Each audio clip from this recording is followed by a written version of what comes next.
आज मैं आपको बताऊंगा ट्रांसफार्मर क्या होता है। What is transformer, type of the transformer, construction, working principle and EMF equation. Okay, यहाँ पे मैंने एक डायग्राम बनाया हुआ है ट्रांसफार्मर का, आप देख सकते हैं, जिसमें एक प्राइमरी वाइंडिंग है, सेकेंडरी वाइंडिंग है और प्राइमरी में नंबर ऑफ टर्न्स N1 है, सेकेंडरी में नंबर ऑफ टर्न्स N2 है। प्राइमरी में हम इनपुट देते हैं, इनपुट सप्लाई देते हैं और सेकेंडरी से हम आउटपुट सप्लाई लेते हैं, लोड को लेते हैं और ये कोर के ऊपर लपेटा होता है, ये कोर है, ठीक है। सिलिकॉन का लैमिनेटेड आयरन कोर है।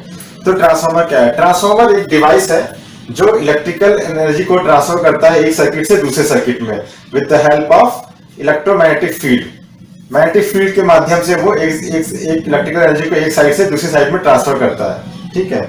और उसमें जो इनपुट की जो फ्रिक्वेंसी होती है सेम वही फ्रिक्वेंसी आउटपुट की होती है, कोई फ्रिक्वेंसी में कोई चेंज नहीं करता है। तो ये होता है ट्रांसफार्मर। इसमें ट्रांसफार्मर में एक प्राइमरी वाइंडिंग होती है जिसमें हम इनपुट सप्लाई देते हैं जो कि सोर्स से सप्लाई लेता है, ठीक है। और सेकेंडरी वाइंडिंग होती है जिसमें वो किसी लोड को सप्लाई डिलीवर करता है। तो ये हो गई प्राइमरी वाइंडिंग, ये हो गई सेकेंडरी वाइंडिंग। तो ये हो गया आपका ट्रांसफार्मर। अभी ट्रांसफार्मर में कई टाइप के ट्रांसफार्मर होते हैं, ठीक है। हम बताएंगे आपको ट्रांसफार्मर के types.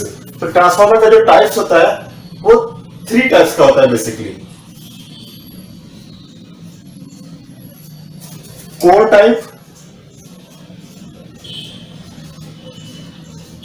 Shell type and berry type.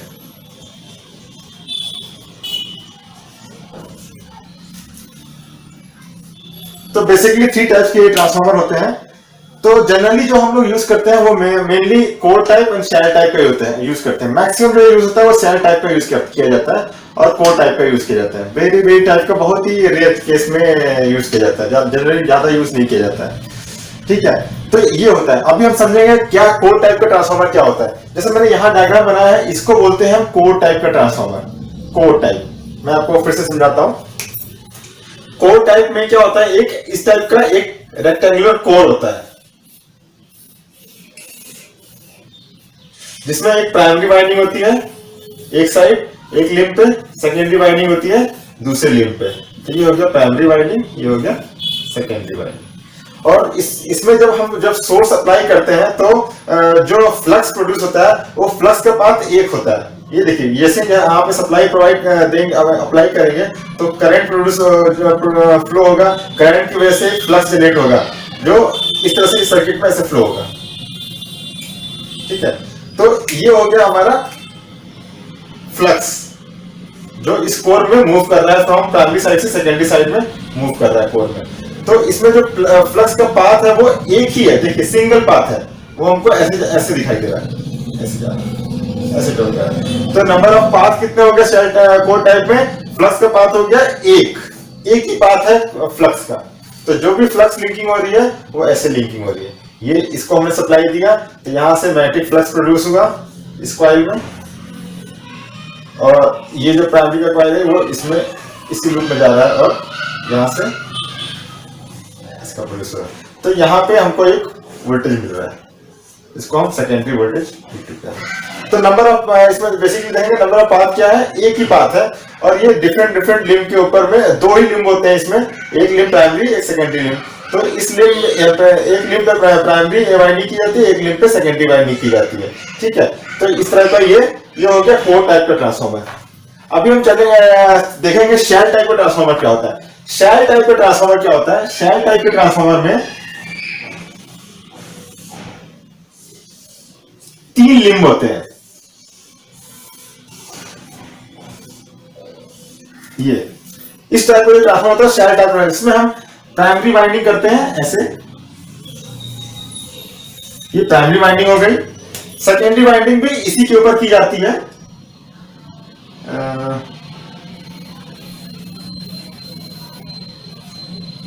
ठीक है। इस तरह से दोनों वाइंडिंग की जाती है, एक ही लिंब के ऊपर में दोनों वाइंडिंग की जाती है, ओके।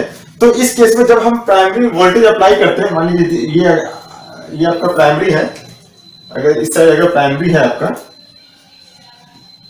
तो इसमें जब हम वोल्टेज अप्लाई करेंगे, वी इन अप्लाई करेंगे, तो करंट प्रोड्यूस होगी आई आई इन, तो आई इन से एक मैग्नेटिक फ्लक्स जनरेट होगा।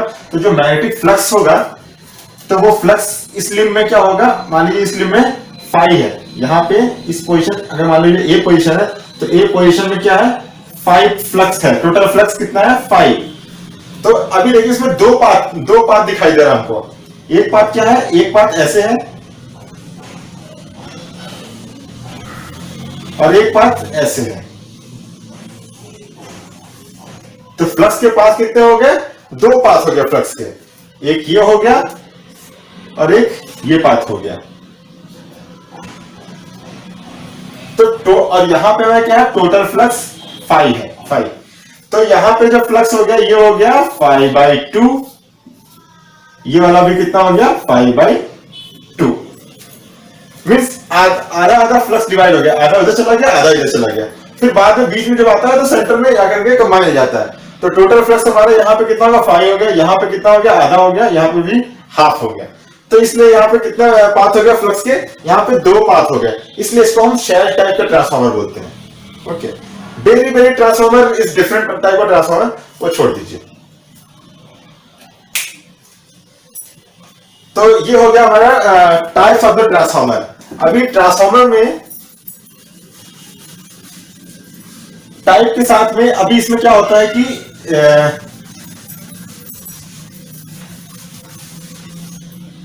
और कैटेगरी होती है, एक स्टेप अप ट्रांसफार्मर, एक step down transformer. Step up transformer, step up transformer TRF and step down transformer.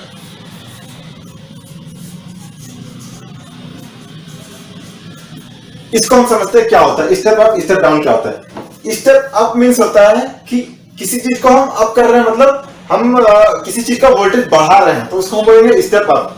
Down का मतलब होता है कि हम जब वोल्टेज को घटा रहे हैं तो स्टेप डाउन कहेंगे। अभी समझते हैं कैसे कैसे स्टेप अप होता है, स्टेप डाउन क्या होता है। ठीक है, देखिए मान लीजिए अगर हमने प्राइमरी में यहाँ पे वोल्टेज दिया, प्राइमरी का वोल्टेज मीन्स वी इन जो है अगर वो 240 वोल्ट है, VAC है, तो सेकेंडरी में वोल्टेज कितना होगा, मान लीजिए सेकेंडरी में वोल्टेज अगर मेरा V सेकेंडरी जो है वो कुछ 24 वोल्ट है, तो क्या हो गया, वोल्टेज मेरा हायर से लोअर में जा रहा है, तो कितना हो गया, ये हो गया स्टेप डाउन, ये हो गया स्टेप डाउन। तो इसको हम क्या बोलेंगे,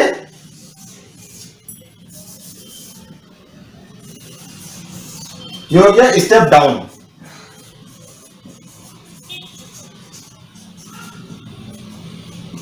स्टेप डाउन ट्रांसफार्मर मींस हमने हाई वोल्टेज अप्लाई किया और वहां पे हमको लो वोल्टेज मिला, तो ये हो गया स्टेप डाउन। स्टेप अप क्या हो जाएगा, स्टेप अप ट्रांसफार्मर जो होगा उसमें हमारा वोल्टेज बढ़ेगा, आउटपुट वोल्टेज ज्यादा होगा। तो हमने अगर इनपुट में मान लीजिए हमने अगर 12 वी इन हमने अगर 12 वोल्ट अप्लाई किया या 24 वोल्ट अप्लाई किया, मान लीजिए 24 वोल्ट अप्लाई किया, तो वी सेकेंडरी क्या मिलेगा हमको, सेकेंडरी वोल्टेज जो मिलेगा हमको 240 वोल्ट मिल रहा है। VAC हमेशा AC रहेगा। तो ये क्या हो जाएगा, स्टेप अप हो जाएगा।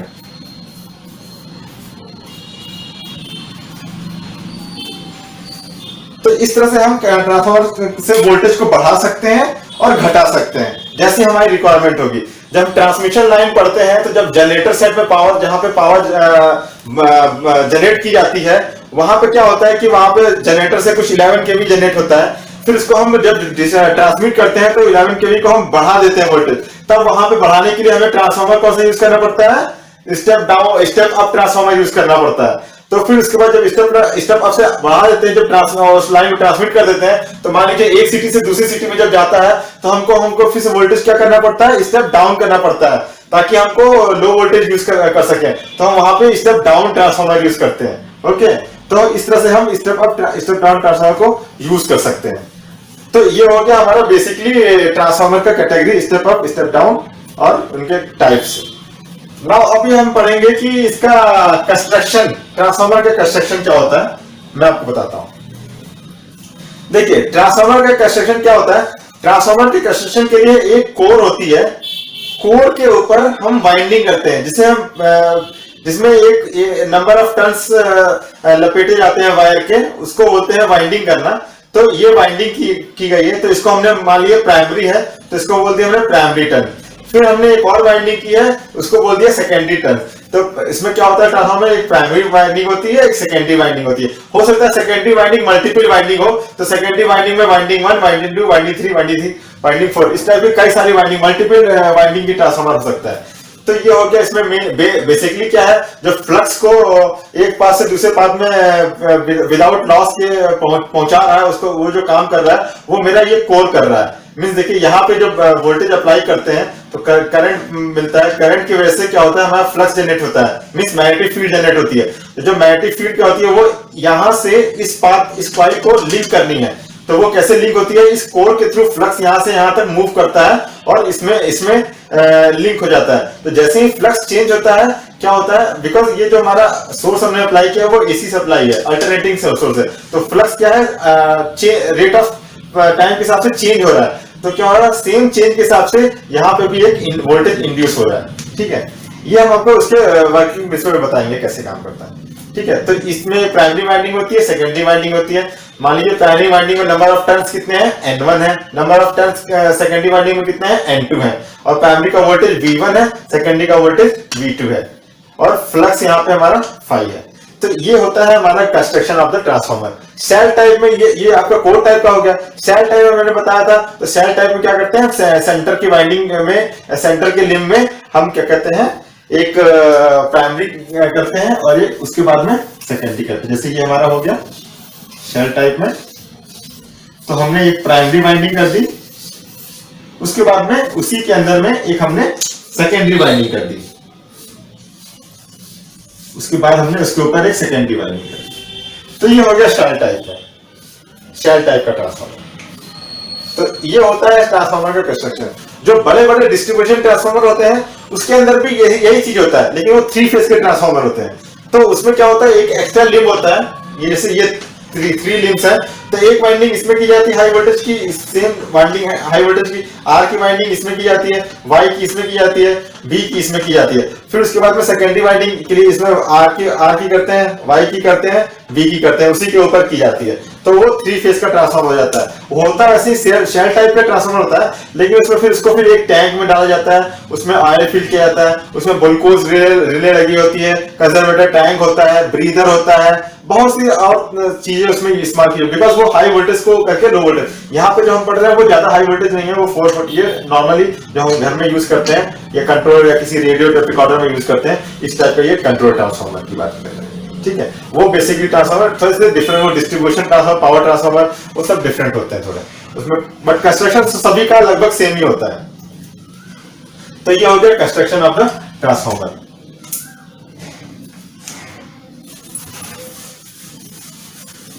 अभी वर्किंग प्रिंसिपल में आपको बताता हूं कैसे ट्रांसफार्मर काम करता है।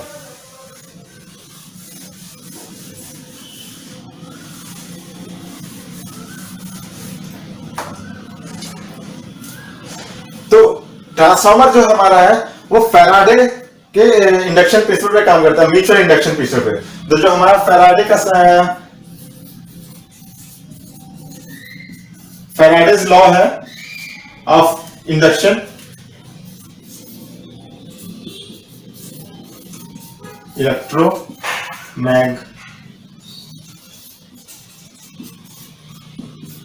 मैग्नेटिक इंडक्शन,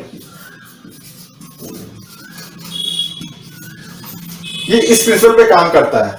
इस प्रिंसिपल के अकॉर्डिंग क्या है कि जब 2 या 2 से अधिक कॉइल पास पास रखी जाती है और किसी एक कॉइल में अगर कोई फ्लक्स चेंज होता है तो दूसरी कॉइल में उस ड्यू टू वही फ्लक्स उस दूसरी कॉइल से लिंक होता है, तो क्या होता है, वो due to change in the flux secondary coil में भी एक वोल्टेज इंड्यूस हो जाता है। मान लीजिए मेरे पास एक कॉइल है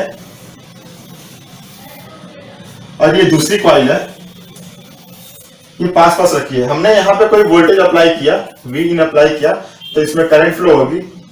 तो जब करंट फ्लो होती है तो एक मैग्नेटिक फील्ड डेवलप होता है, और ये करंट क्या है, मेरी अल्टरनेटिंग सोर्स है, ये मेरा अल्टरनेटिंग सोर्स है, टाइम के साथ चेंज होता है, तो क्या होगा, एक मैग्नेटिक फ्लक्स डेवलप होगा।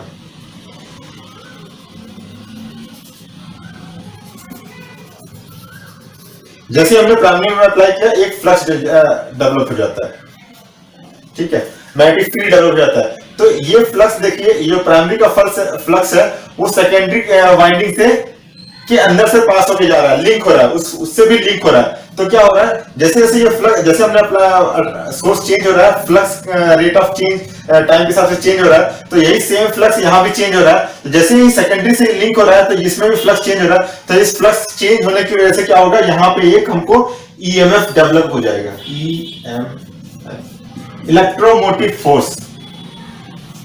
एक यहाँ पे एक पोटेंशियल इंड्यूस ईएमएफ हो जाएगा, इसको बोलेंगे इंड्यूस, बिकॉज ये इंड्यूस हो रहा है, इसकी वजह से इसमें इंड्यूस हो रहा है, इंड्यूस ईएमएफ, ठीक है। तो ये इस प्रिंसिपल पे काम करता है ट्रांसफार्मर में। तो जैसे ही हमारा चेंज फ्लक्स होता है तो सेकेंडरी कॉइल में भी हमारा वोल्टेज एक इंड्यूस हो जाता है। इसे बोलते हैं हम Faraday's law of electromagnetic induction, mutual induction principal. अभी हम बात करते हैं ट्रांसफार्मर इक्वेशंस की। क्या होती है ट्रांसफार्मर की ईएमएफ इक्वेशन? जैसे मैंने बताया ईएमएफ इंड्यूस हो जाता है, तो इसकी इक्वेशन क्या होती है? तो हम बात करेंगे ट्रांसफार्मर इक्वेशन की। तो ट्रांसफार्मर की एक जनरल इक्वेशन जो होती है वो E इज इक्वल टू 4.44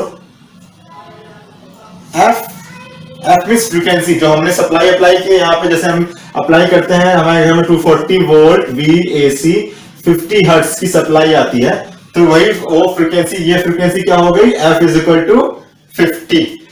यहाँ पे F is equal to 50 into secondary winding और नंबर ऑफ टर्न्स बोल सकते हैं आप, यहाँ पे हमने डिसाइड नहीं किया कि सेकेंडरी प्राइमरी, तो number of turns then flux,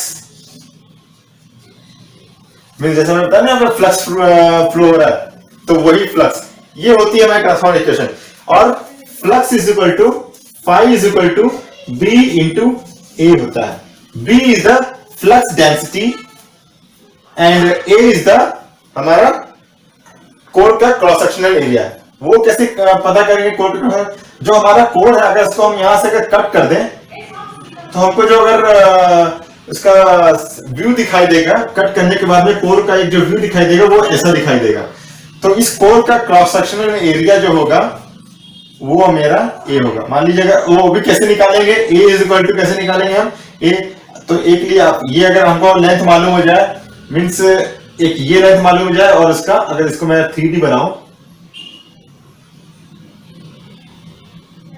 तो ये सेक्शन, एक ये लेंथ मालूम है और एक ये लेंथ मालूम है, तो A इंटू बी कर सकते हैं, तो A इंटू बी, तो ये हमारा कोर का क्रॉस सेक्शनल एरिया मैं निकाल सकता हूं।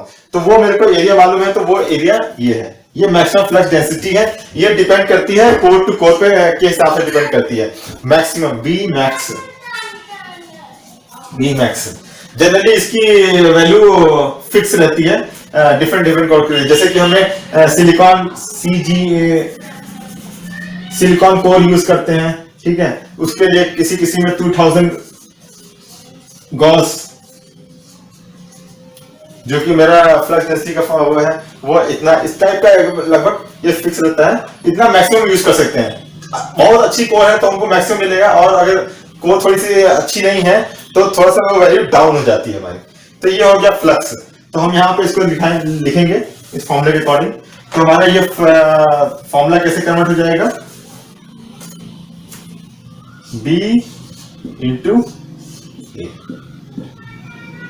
ओके, B मैक्स कर सकते हैं इसको।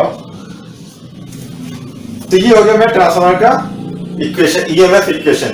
अभी हम बात करेंगे प्राइमरी का कनेक्शन क्या है, इक्वेशन क्या है, एंड सेकेंडरी इक्वेशन क्या है। तो वो बहुत सिंपल है, कैसे करेंगे, हम प्राइमरी की बात कर रहे हैं, यहाँ पे ई को मैंने डिनोट किया है, ई को आप भी कर सकते हैं, वहां पे जो भी ई मींस इंड्यूस ईएमएफ, जो भी ईएमएफ इंड्यूस हो रहा है।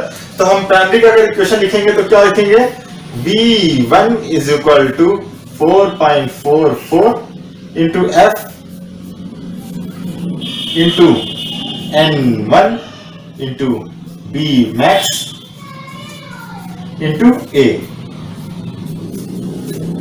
ये हो गई मेरी प्राइमरी की इक्वेशन। अगर सेकेंडरी की बात करेंगे तो सेकेंडरी का क्या हो जाएगा, V2 is equal to 4.44 F into N2 into B max into A। तो ये हो गया प्राइमरी का इक्वेशन, ये हो गया सेकेंडरी का इक्वेशन।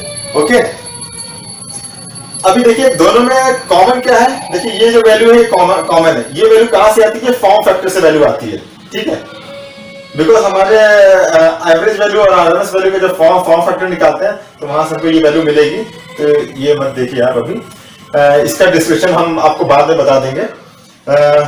तो देखिए यहाँ पे बी मैक्स क्या है? बी मैक्स जो भी मीन्स मैक्सिमम कोर का फ्लक्स डेंसिटी क्या है, वो दोनों में कॉमन है। एरिया दोनों में, क्रॉसिंग में एरिया कॉमन है, बिकॉज जो प्राइमरी के साथ में वही सेकेंडरी के साथ में कॉमन है।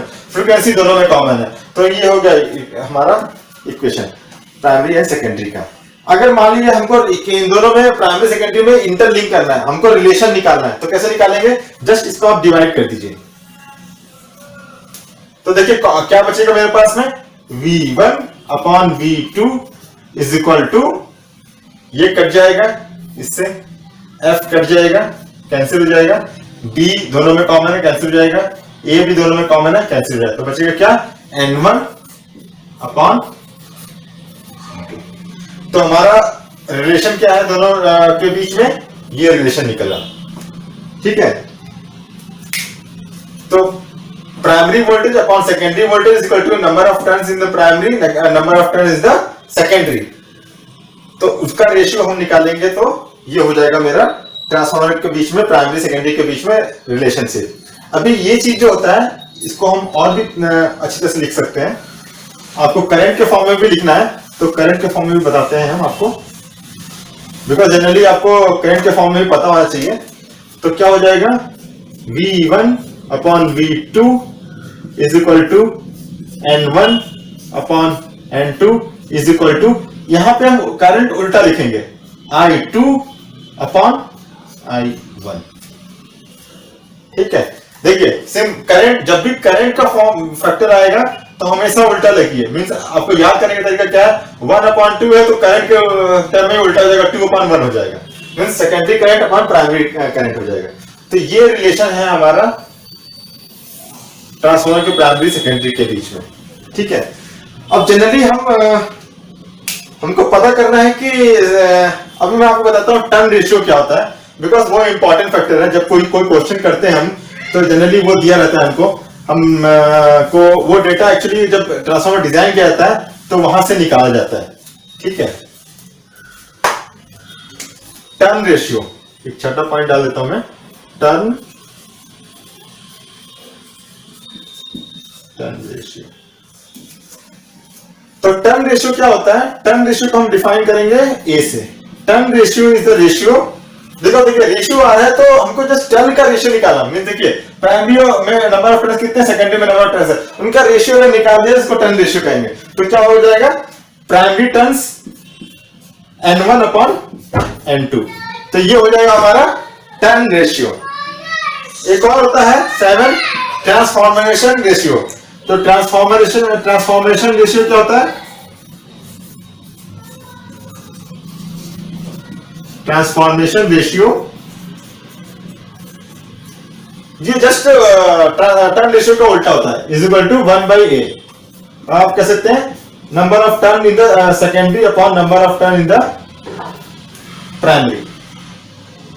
इन दोनों का जो रेशियो निकलेगा वो हमारा ट्रांसफॉर्मेशन रेशियो होगा, ओके। तो ये चीज हमको बहुत इंपॉर्टेंट है। ये जो डेटा है, ये टर्न रेशियो, ये हमको जब कोई ट्रांसफार्मर जब डिजाइन करता है तो उस केस में वो जब बाइंडिंग करता है कि नंबर ऑफ टर्न्स प्राइमरी में कितने नंबर ऑफ टर्न्स है, वो यहां से डिसाइड करेगा। मान लीजिए किसी में 1000 टर्न्स ने लगाए हुए हैं, ठीक है, तो वो हमको ऐसे डेटा मिलेगा। और मान लीजिए सेकेंडरी में उसने कुछ 100 टर्न लगाए हुए हैं तो हमको वो मिल जाएगा। तो यहाँ पे टर्न रेशियो कितना हो गया? 10:1। इसको कट कर दीजिए तो 10:1। तो टर्न रेशियो क्या हो गया? 10:1 हो गया। तो 10:1 हो गया, मतलब प्राइमरी में तो अगर ये जो वैल्यू है टर्न रेशियो की वैल्यू अगर 1 से ग्रेटर होगी तो वो हमारा स्टेप डाउन ट्रांसफॉर्मर होगा, ओके। आप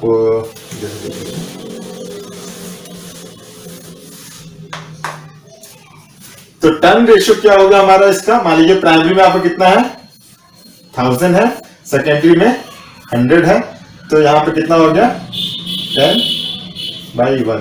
तो टर्न रेशियो कितना हो गया 10:1, जिसको जनरली यहाँ पे लिखा होता है 10:1, ऐसे लिखा रहेगा। तो उससे आपको पता चल जाएगा कि उस साइड में कितना टर्न है और सेकेंडरी साइड में कितना टर्न है। जनरली अगर ऐसे लिखा है तो ठीक है, नहीं तो वो पूरा टर्न्स लिख देगा कि यहाँ पे लिखिएगा मान लीजिए 1000:100। तो इस तरह पता चल जाएगा इसमें प्राइमरी में इतने टर्न्स है, सेकेंडरी में इतने टर्न्स है। इसको डिवाइड करेंगे तो 10:1 आ जाएगा टर्न रेशियो। तो ये टर्न रेशियो आपको मिल जाएगा। ठीक है, कोई क्वेश्चन करते हैं हम। मान लीजिए हमने आपको बताया कि एक ट्रांसफार्मर है, उसका हमें प्राइमरी वोल्टेज इनपुट वोल्टेज मालूम है हमको। पहले इससे एक और चीज बताता मैं आपको कि हम टर्न रेशियो से कैसे पता करेंगे कि स्टेप अप है स्टेप डाउन है। देखिए यहाँ पे जिसमें नंबर ऑफ प्राइमरी साइड में अगर नंबर ऑफ टर्न ज्यादा है, सेकेंडरी में नंबर ऑफ टर्न कम है, तो वो जाहिर सी बात है स्टेप डाउन ट्रांसफर होगा। मींस क्योंकि हमारा वोल्टेज के हिसाब से V1/V2 is equal to N1/N2। ठीक है, तो देखिए N1 की वैल्यू क्या हो जाएगी, वहां पे 10 हो जाएगी, ये 1 हो जाएगी। तो V1/V2 इज इक्वल टू 10। तो V1 इज इक्वल टू कितना हो जाएगा 10 टाइम्स ऑफ V2। करेक्ट। तो देखिए V1 की वैल्यू जो होगी 10 टाइम्स ऑफ V2। V2 की जो भी वैल्यू होगी उसका 10 गुना करेंगे तब हमको V1 मिलेगा। तो इस समय पता क्या चलता है, सेकेंडरी वोल्टेज कम है, प्राइमरी वोल्टेज ज्यादा है, तो ये हमारा हो गया स्टेप डाउन ट्रांसफार्मर। यही अगर उल्टा होता है ऐसा, यही अगर टर्न रेशियो 1/10 होता, ऐसे होता, तो हमको कैसे पता करेंगे, तो हमारा V1/V2 इज इक्वल टू 1/10 और V1 is equal to 1/10 of V2। ठीक है, तो V2 की वैल्यू जब आप अगर डालेंगे, मान लीजिए अगर वो V2 आपको कुछ मिल रहा है तो उसका 10 गुना जो कम हो गया, कम वैल्यू हो गया, तो वो हो गया प्राइमरी। तो मतलब प्राइमरी का जो वोल्टेज है वो कम है, सेकेंडरी का वोल्टेज ज्यादा है। इसको अगर आप दूसरे फॉर्म में लिखेंगे तो कैसे दिखेगा आपको, 10 times of V1 is equal to V2। तो इसमें सबसे ज्यादा बड़ा कौन है, V2 बड़ा है, V1 क्या है, छोटा है। छोटे की वैल्यू को 10 गुना ज्यादा कर रहे हैं तो हमको V2 मिल रहा है। तो ये हो जाएगा हमारा step up transformer.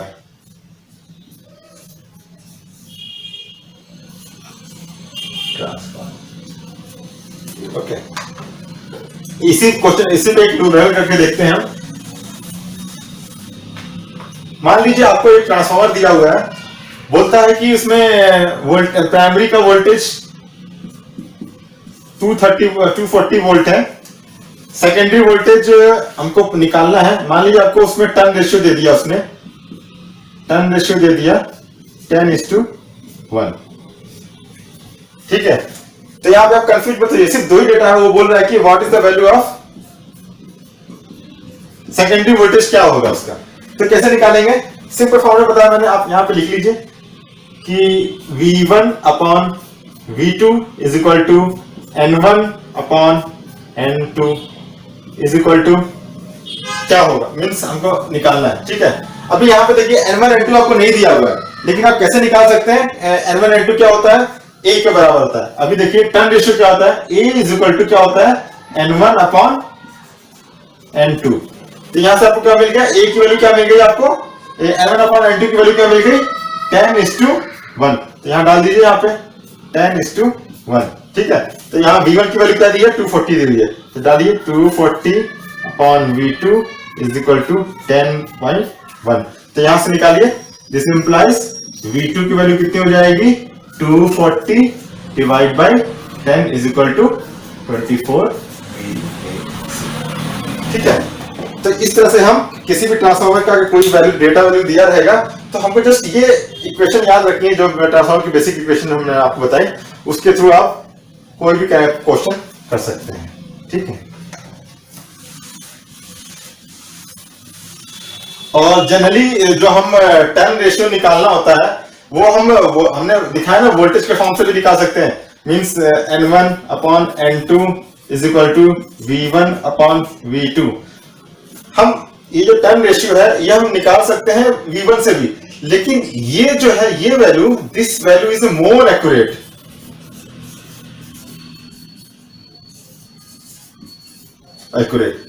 This value is less accurate because हम किसी मान लीजिए मल्टीमीटर से हमने यहाँ पे कोई सोर्स लगाया हुआ है, यहाँ पे हमने उसका प्राइमरी वोल्टेज मेजर कर लिया V1 कुछ 240 और सेकेंडरी वोल्टेज मेजर कर लिया कुछ 24 वोल्ट। ओके, तो हम सीधे टर्न यहाँ पे डालेंगे 240 डिवाइड बाई 24, तो कितना मिलेगा हमको 10, करेक्ट। तो टर्न रेशियो N1/N2 कितना हो गया 10 हो गया। बट जनरली ये आपको ऐसे 10 दिखाई दे रहा है, बट ये हो सकता है 10 नहीं आएगा। क्यों नहीं आएगा? क्योंकि आपके मल्टीमीटर्स में बहुत सारे एरर्स होती हैं, तो वो आपको एग्जैक्ट 24 वोल्ट नहीं दिखाएगा प्राइमरी का। हो सकता है कुछ ज्यादा वैल्यू दिखाए या कम वैल्यू दिखाए, ठीक है, और उसके अकॉर्डिंग सेकेंडरी में भी आपका कुछ ज्यादा वैल्यू और कम वैल्यू दिखाए। तो क्या होगा, ये जो वैल्यू होगी टर्न रेशियो की N1/N2, ये आपकी 10 के आसपास होगी, बट एग्जैक्ट वैल्यू नहीं मिलेगी। एग्जैक्ट वैल्यू करने के लिए हमको उसका डिजाइन डेटा शीट देखना पड़ेगा, उसका टर्न रेशियो क्या दिया हुआ है, तो हम वहां से करना है। कोई क्वेश्चन भी करना है हमको, तो ये स्मॉल फैक्टर भी क्या है, थोड़ा सा वोल्टेज को ज्यादा, जब स्टेप अप ट्रांसफार्मर करते हैं तो उसमें थोड़ा सा वोल्टेज से क्या है, वोल्टेज बहुत ज्यादा बढ़ सकता है। अगर एक भी टर्न आगे पीछे हो गया तो वैल्यू कम ज्यादा हो जाएगी। तो जो निकालना है वो यहां से निकालेंगे तो ज्यादा एक्यूरेट आएगा।